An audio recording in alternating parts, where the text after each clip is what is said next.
السلام عليكم طلبة أولى إعدادي، أهلا وسهلا بكم، وحشتوني جدا.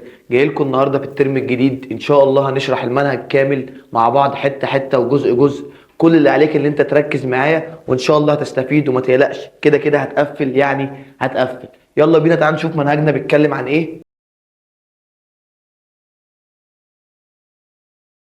بص يا حبيب قلبي، انت عندك في الوحدة الأولى درسين. أول درس بيتكلم عن نمو وتوزيع سكان قارة أفريقيا، نمو وتوزيع سكان قارة أفريقيا. والدرس التاني بيتكلم عن خصائص السكان، ودي الوحدة الأولى بتاعتك.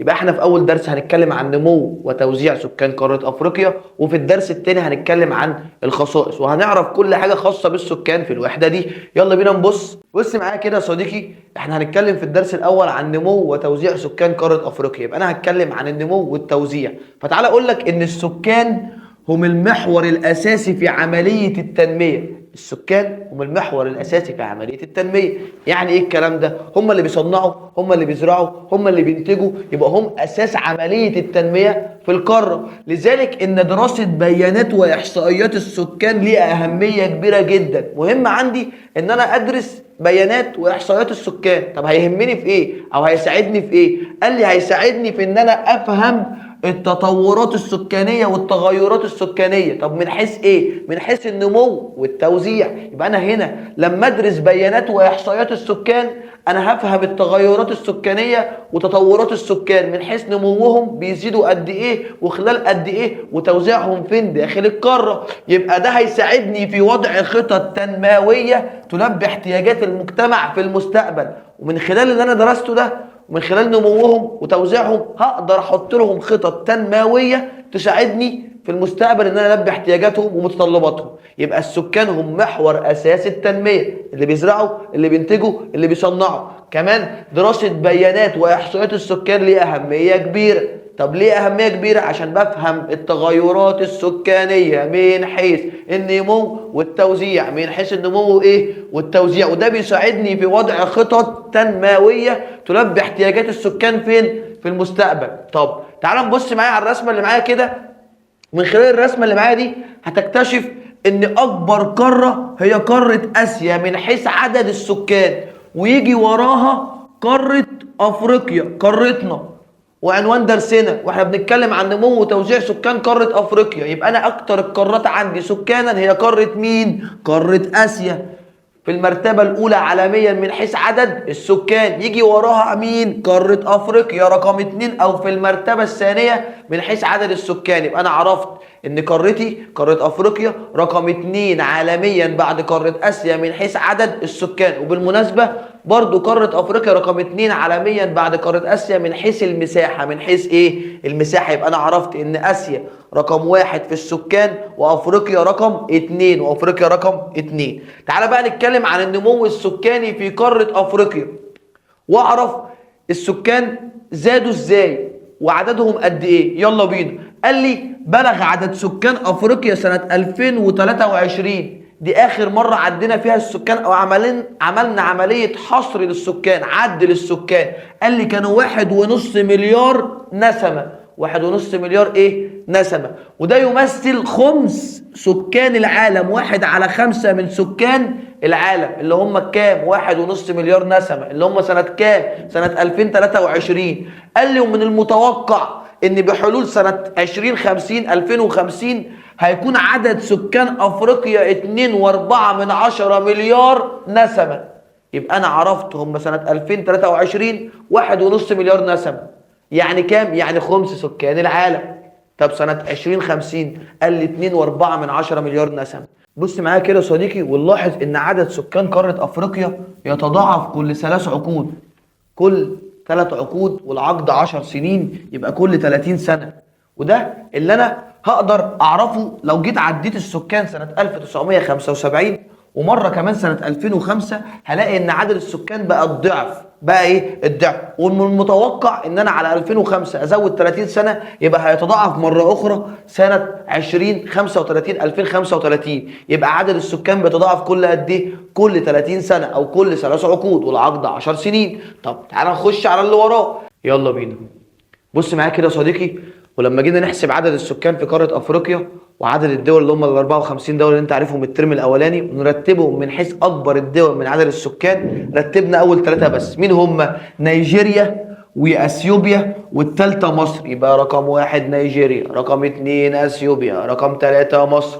دي اكتر ثلاث دول في قاره افريقيا من حيث عدد السكان طبقا للتقديرات السكانيه سنه 2023. طب هي ايه اسباب النمو السكاني؟ قال لي اسباب النمو السكاني في قاره افريقيا حاجتين. ايه هما؟ زياده طبيعيه وهي ناتج الفرق بين المواليد والوفيات، بجيب المواليد اطرح منهم الوفيات يطلع لي عدد الزياده الطبيعيه، او الزياده الغير طبيعيه اللي بيقول عليها الهجره، وهي انتقال الافراد من مكان لاخر سواء داخل القاره او خارج القاره. في هجره داخليه وهجره خارجيه، وده اللي هنعرفه دلوقتي.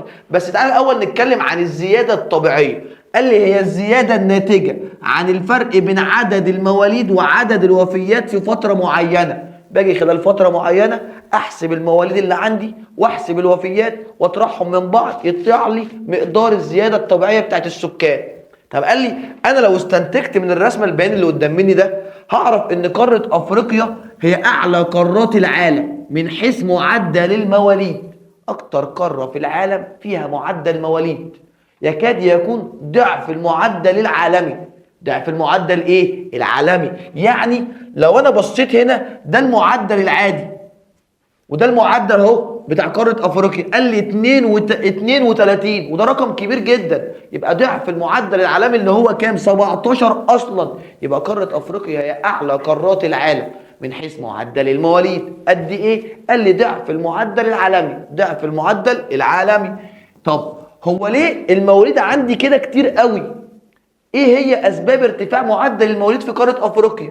قال لي 3 اسباب: كثره الانجاب، الزواج المبكر، ضعف برامج تنظيم الاسره، ان انا عندي انجاب اطفال كتير جدا، او بعض المعتقدات الغلط اللي بنجوز فيها الاولاد او البنات بدري وده بيزود من عدد المواليد. رقم 3 ضعف برامج تنظيم الاسره. ما عنديش برامج تنظيم اسره واضحه، مفيش خطه مدروسه، مفيش حاجه قادرين نمشي عليها، فبالتالي ده عندي في قاره افريقيا بيزود لي من عدد المواليد. عشان كده لقيت ان هي ضعف المعدل ايه؟ العالمي بالنسبه للعالم. يبقى كثره الانجاب، الزواج المبكر، ضعف برامج تنظيم الاسره. ضعف برامج تنظيم الاسره. قال لي مين هي بقى اكبر الدول في قاره افريقيا من حيث معدل المواليد؟ قال لي الدوله دي مش بس اكبر دول افريقيا من حيث معدل المواليد، ده كمان اكبر دول العالم من حيث معدل المواليد. يبقى هي رقم واحد عالميا وافريقيا، هي دوله النيجر. دوله ايه؟ النيجر. وتعد كثره الانجاب من الثقافات المجتمعيه السائده اللي في قاره افريقيا، لذلك يزداد متوسط حجم الاسره في افريقيا، يبلغ كمان 5.7 فرد، وهو أعلى من المتوسط العالمي. يبقى عرفنا أن أكبر دول العالم وأكبر دول أفريقيا من حيث معدل المواليد هي دولة مين؟ النيجر. اوعى تنسى، ركز معايا. تعالى بقى نخش على معدل الوفيات. قال لي أنا قلت لك في المواليد أن قارة أفريقيا ضعف المعدل العالمي. طب والوفيات؟ قال لي لأ، ده قريب من المعدل العالمي. انخفض معدل الوفيات بشكل كبير في قارة أفريقيا، حيث أصبح قريبا من المعدل العالمي. بقى قريب من المعدل ايه؟ العالمي. عكس المواليد، المواليد في قارة أفريقيا ضعف المعدل العالمي. قال لي ولو حبيت تعرف الدول اللي عندها وفيات كتير في قارة أفريقيا زي ما عرفنا الدولة اللي عندها مواليد كتير، فهم 3. مين هم؟ نيجيريا وتشاد وليسوتو. نيجيريا وتشاد وليسوتو. يبقى رقم 1 نيجيريا، رقم 2 تشاد، رقم 3 ليسوتو. طب مين اعلى الدول من حيث معدل المواليد؟ النيجر، اوعى تنساها. طب مين اعلى الدول من حيث معدل الوفيات؟ 3 نيجيريا وتشاد وليسوتو. نيجيريا وتشاد وليسوتو. طب هي ايه الدول دي؟ ليه عندها وفيات كتير كده؟ بص معايا يا صديقي، تعالى اقول لك. تفشي الامراض المستوطنه، عندها امراض منتشره في البيئه بتاعتهم ما بتختفيش، موجوده على طول. ارتفاع وفيات الاطفال والامهات، هناك الامهات والاطفال صحتهم على قدهم فبيموتوا بسرعه. يبقى اسباب ارتفاع الوفيات في ال3 دول دول هم حاجتين: تفشي الامراض المستوطنه، وكمان ايه؟ ارتفاع وفيات الاطفال والامهات. طب هل هنا بقى الزياده الطبيعيه كتيره في قاره افريقيا؟ احنا عرفنا المواليد كتير والوفيات قريبه من المعدل العالمي. طب بالنسبه للزياده، قال لي انخفض معدل الزياده الطبيعيه في قارة افريقيا في الفترة من 1970 ل 2023. ايه الاسباب؟ ايه الاسباب يا مستر اللي ادت لانخفاض معدل الزياده الطبيعيه؟ بص معايا يا حبيب قلبي، ضبط النمو السكاني. ضبطنا النمو السكاني وبقينا محددين الاسر، وبنحاول على قد ما نقدر نوعي الشباب بضبط النمو السكاني. تطوير النظم الصحيه، بقينا بنطور النظم الصحيه والاهتمام بصحه الطفل والامهات. ثلاثة اهو، الاهتمام بصحة الام والطفل، الاهتمام بصحة الام وايه والطفل. يبقى انخفض معدل الزيادة الطبيعية في قارة افريقيا في الفترة الاخيرة. ليه؟ هقول له 3 حاجات: ضبط النمو السكاني، 2 تطوير النظم الصحية، 3 الاهتمام بصحتي الام والطفل. طب وده اللي خلاه قلل من معدل الزياده الطبيعيه، ومع ذلك هي برضو مرتفعه على فكره، وزاد شويه مرتفعا مقارنه بالمعدل ايه العالمي. طب مين اعلى دول افريقيا من حيث معدل الزياده الطبيعيه؟ قال لي عندك الصومال والنيجر. الصومال ومين؟ والنيجر. وبص يا حبيب قلبي، انا هكتب لك هنا في الحته دي كده كم معلومه هتفيدك. بص، اعلى مواليد هي مين؟ النيجر. واخد بالك؟ اعلى وفيات 3 نيجيريا وتشاد وليسوتو. طب اعلى زياده طبيعيه هقول له 2. اعلى زياده طبيعيه الصومال والنيجر. ويبقى انا كده حبيب قلبي رجعت لك على ال3 مع بعض. اعلى مواليد النيجر، اعلى وفيات نيجيريا وتشاد وليسوتو، اعلى زياده طبيعيه هقول له مين؟ الصومال والنيجر. تعال نخش على اللي وراه. كده احنا خلصنا الزيادات الطبيعيه. تعال بقى نخش على اللي وراها، الزياده الغير طبيعيه اللي بنقول عليها ايه؟ الهجره. وانا قلت لك ان الهجره انتقال الافراد من مكان لاخر سواء داخل القاره او خارج القاره. وتنقسم الهجره الى هجره داخليه وهجره خارجيه. وتؤدي الهجره الداخليه من الريف، الأراضي الزراعية والقرى، إلى المدن إلى تزايد نسبة سكان الحضر. بمعنى لو هنقيس المثال ده على مصر، فبتلاقي الناس في القرى وفي المدن، أو في القرى الريفية في الأراضي الزراعية في المناطق زي البحيرة الغربية المنوفية بتبدأ تلجأ إلى الحضر اللي هي المدن اللي هي القاهرة واسكندرية. وده بيزود عدد السكان هناك، مما يؤثر سلبا على البنية التحتية والخدمات. وده بيؤثر على الطرق والمنشآت والكباري والخدمات كلها اللي موجودة في المدن دي. طب دي الهجرة الداخلية من الريف للمدن. طب والهجرة الخارجية نوعين: هجرة وافدة جاي لقارة افريقيا، انا عايش بره قارة افريقيا وجاي لقارة افريقيا. طب وهجرة نازحة، بطرد بيطلع بره قارة افريقيا، بسيب قارة افريقيا وبشوف مكان تاني. قال لي فالهجرة الوافدة حبيب قلبي هي انتقال السكان الى قارة افريقيا، سواء هم عايشين في اي قارة غير قارة افريقيا هيجي يعيش في قارة افريقيا. طب تفتكر لو انت عايش بره قاره افريقيا وعايز تيجي عند قاره افريقيا هتحب تعيش فين؟ انا واحد من الناس احب اعيش في مصر. قال لي بس خد بالك، ده في احصائيات بتقول ان دوله جنوب افريقيا هي اولى دول افريقيه جذب للمهاجرين. يعني لو اي حد عايش في قاره تانية غير افريقيا حب يجي يعيش في افريقيا، اول مكان عينه هتروح عليه هي دولة جنوب افريقيا، لان هي اولى الدول الافريقية جذبا للمهاجرين. اولى الدول الافريقية جذبا للمهاجرين جنوب افريقيا. ودي هجرة ايه؟ وافدة. طب والنازحة الطاردة اللي بطلع بره قارة افريقيا المغادرة، اللي هي انتقال السكان من افريقيا الى قارات العالم. بس حددهم لي. قال لي اكتر 3 سكان افريقيا بيسيبوا افريقيا ويروحوهم الاماكن دي: اوروبا، امريكا الشماليه، دول الخليج العربي. اوروبا، امريكا الشماليه، دول الخليج العربي. طب مستار هم بيهاجروا ليه؟ مالها افريقيا؟ ما حلوه هي وجميله واحنا عايشين فيها ومصر كويسه، احنا بنهاجر بنسيب مكاننا ليه؟ قال لي عشان 3 حاجات: يا بحث يا عدم استقرار.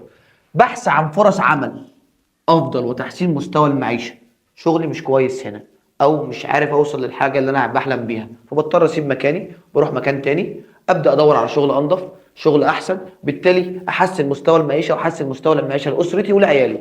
طب 2، البحث عن فرص تعليميه. ممكن تبقى لسه كتكوت صغير وبتدور على مكان تتعلم فيه احسن، عايز تاخد الرساله بتاعتك من جامعه بره، من مكان احسن، من مكان افضل، يبقى بتدور على فرص تعليميه افضل. او عدم الاستقرار السياسي والحروب، او ان تكون منطقتك او دولتك فيها حروب وما فيهاش استقرار سياسي، فانت مش عاجبك الوضع، لا عايز تستقر، عايز تعيش حياه مطمئنه، حياه فيها امن وامان، فتبدا تسيب مكانك وتغيره. يبقى بحث عن فرص عمل وتحسين مستوى المعيشه. 2 البحث عن فرص تعليميه افضل. 3 عدم الاستقرار والحروب. عدم الاستقرار والحروب. ركز معايا يا بطل. تعالى بقى نعرف ده اللي بيدفع الافراد لايه؟ للهجره الغير شرعيه. غير شرعيه يعني ايه يا مستر هجره غير شرعيه؟ هي انتقال الافراد عن طريق وسائل غير قانونيه، سواء الهروب من سلطات الحدود او الاقامه الغير شرعيه في البلاد. ان انا اهرب من مكاني لمكان تاني بدون ورق رسمي، بدون باسبور، بدون ما تطلع من المطار، بدون ما انا اكون معرف الناس او معرف الدوله ان انا مسافر لاسباب معينه. لا، انا بهرب عن طريق البحر، عن طريق البر. دي اسمها هجره غير شرعيه. او ان انا اروح المكان ده واقعد هناك وانا مش مسموح لي ان انا اقعد هناك، ابقى عامل اقامه غير شرعيه. قال لي يبقى انتقال الافراد بطرق غير قانونيه، سواء الدخول الى البلاد ما بدون تصريح او تجاوز مده الاقامه القانونيه، ان انا اكون متجاوز المده اللي انا مسموح لي اقعد فيها في الدوله دي. زادت الهجره الغير شرعيه من افريقيا الى اوروبا، وده ادى الى التاثير السلبي على الاستقرار وامن الدول. طب يتعرض المهاجرين للعديد من الاخطار. الناس اللي بتهاجر دي بتتعرض لاخطار. 3 حاجات ايه هم؟ سواء الغرق في البحر، ان هو يكون مسافر عن طريق البحر لا قدر الله يغرق.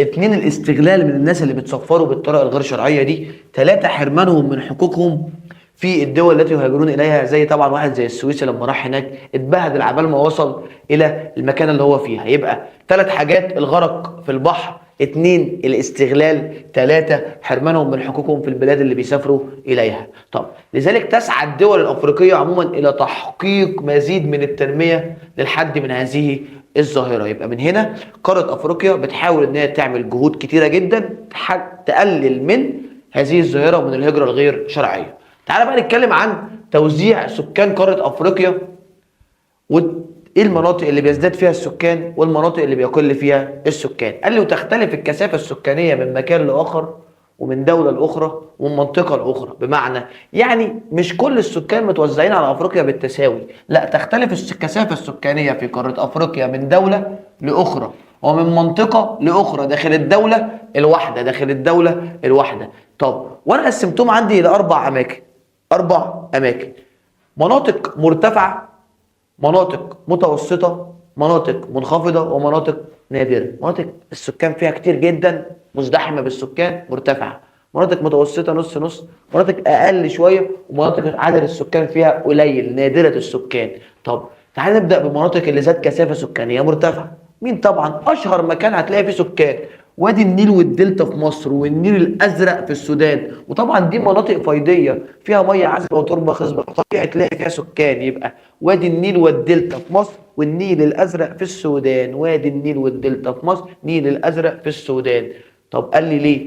قلت له بسبب وفره المياه العذبه والتربه الخصبه. لسه قايلها لك حالا، ركز معايا. يبقى بسبب وفره المياه العذبه والتربه الخصبه. طب قال لي برضو منطقه كمان مرتفعه بالسكان. قلت له قول. قال لي السواحل الشماليه الغربيه والجنوبيه الشرقيه، هنا وهنا. المناطق دي مزدحمه بالسكان، الكثافه السكانيه هناك مرتفعه. قال لي وده بسبب اعتدال المناخ. الجو هناك معتدل، الجو هناك معتدل لانها طبعا بتطل على بحار وهنا بتطل على محيط. يبقى اعتدال المناخ، وفره المياه العذبه برضو كمان، والتربه الخصبه. وتعالى اقول لك على مدينتين من اكثر المدن اكتظاظا بالسكان، عمالين نحشر فيها سكان لما خلاص هتنفجر في وشنا. مين هم حبيب قلبي؟ قال لي لاجوس في نيجيريا، والقاهره في مصر طبعا. قال لي المدينتين دول من اكثر مدن افريقيا اكتظاظا بالسكان، محشوره سكان على اخرها، وعمالين نزود عمالين نزود لغايه ما هتنفجر في وشنا. مدينه لاجوس في نيجيريا، ومدينه القاهره في مصر. قال لي وده ادى الى ايه؟ ادى الى الضغط على الموارد والخدمات. ادى الى الضغط على الموارد والخدمات في هذه المدن، مما يتطلب طبعا وضع خطط تنمويه لتحسين مستوى المعيشه وتحسين حياه الافراد هناك. طب يلا بينا نخش على مناطق ذات كثافه سكانيه متوسطه، اقل شويه في السكان. مين هم حبيب قلبي؟ قال لي اماكن متفرقه. يعني ايه؟ يعني ممكن هنا وهنا وهنا وهنا، داخل القاره، داخل القاره او على سواحلها. يبقى يا سواء داخل القاره او على سواحلها. والمناطق دي على فكره السكان موجودين فيهم بالعدد الكويس ده عشان مناطق استخراج المعادن والطاقة الأحفورية، بترول وفحم وغاز طبيعي والمعادن كلها.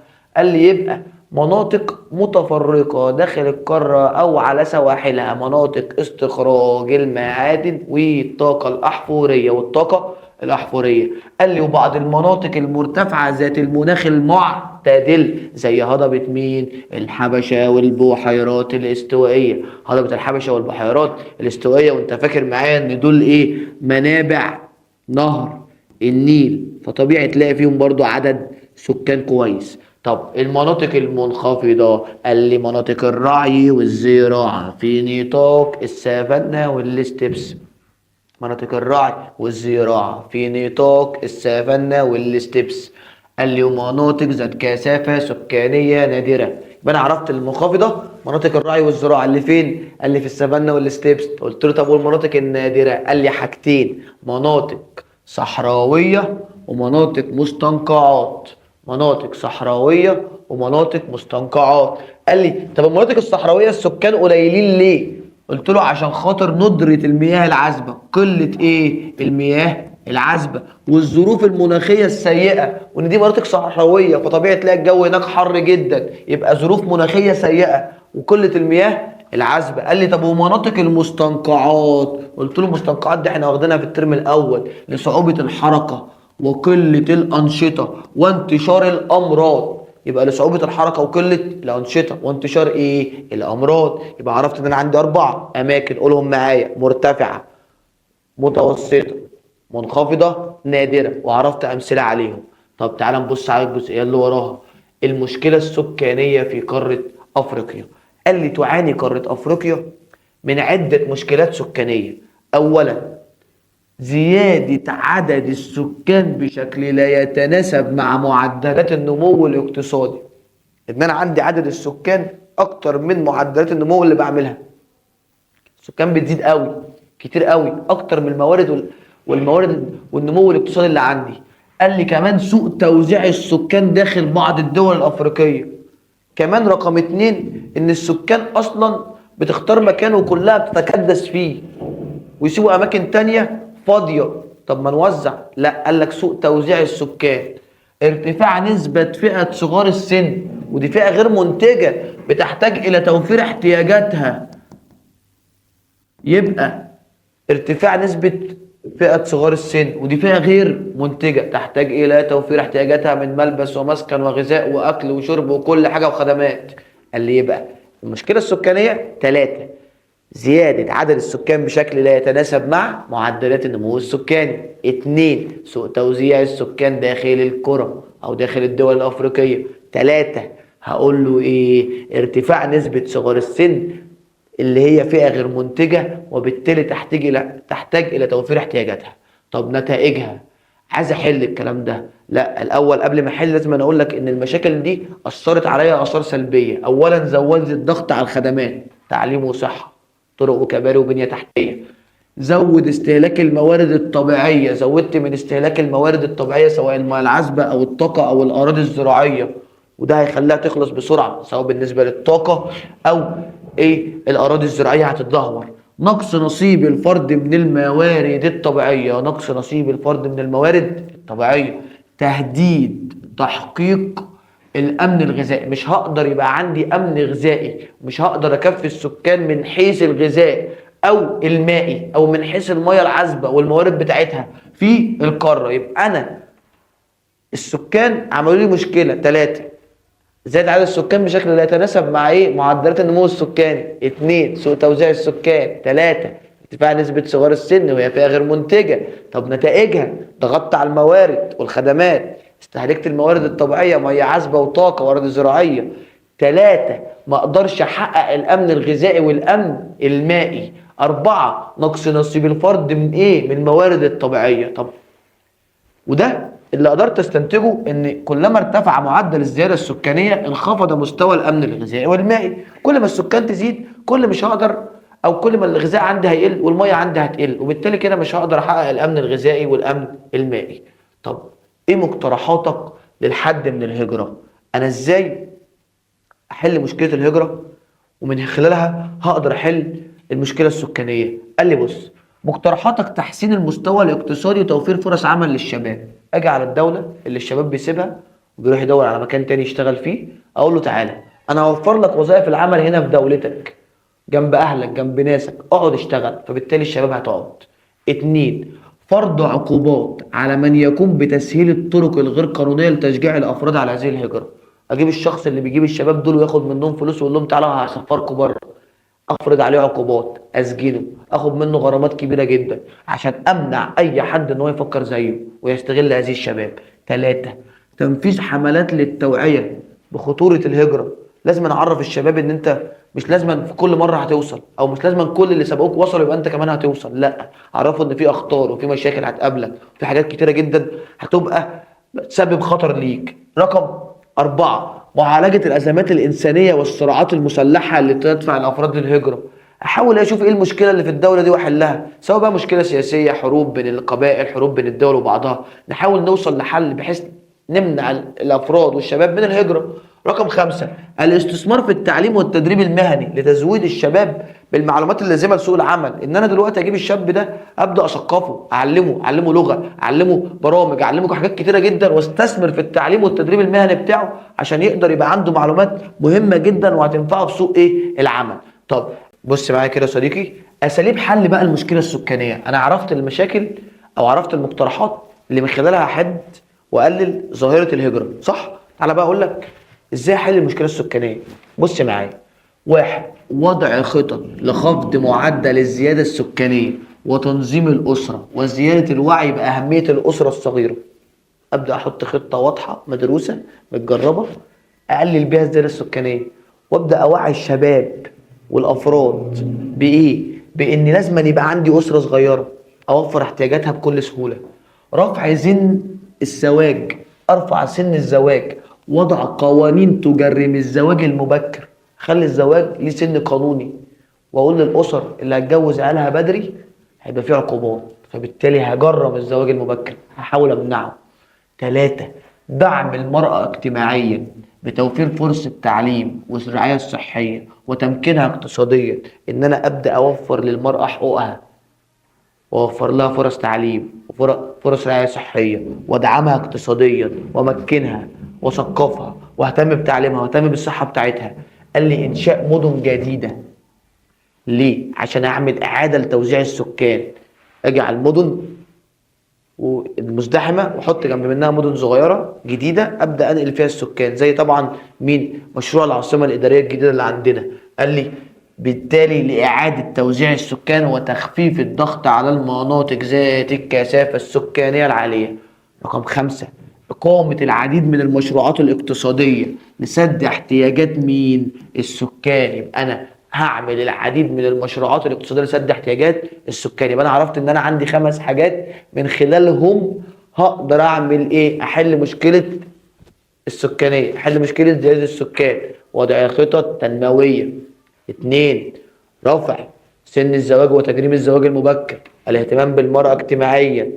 4، إنشاء المشروعات الاقتصادية، إعادة بناء مدن جديدة لإعادة توزيع السكان. يبقى أنا كده حبيب قلبي عرفت إزاي أحل المشكلة السكانية. وبكده حبيب قلبي يكون وصلنا لنهاية شرح الدرس الأول إن شاء الله. أشوفكم على خير. أهم حاجة تكون استفدت. متنساش تعمل شير لأصحابك، تعمل لايك على الفيديو، متنساش تقول رأيك في الكومنتات، وأشوفك في فيديو جديد. سلام.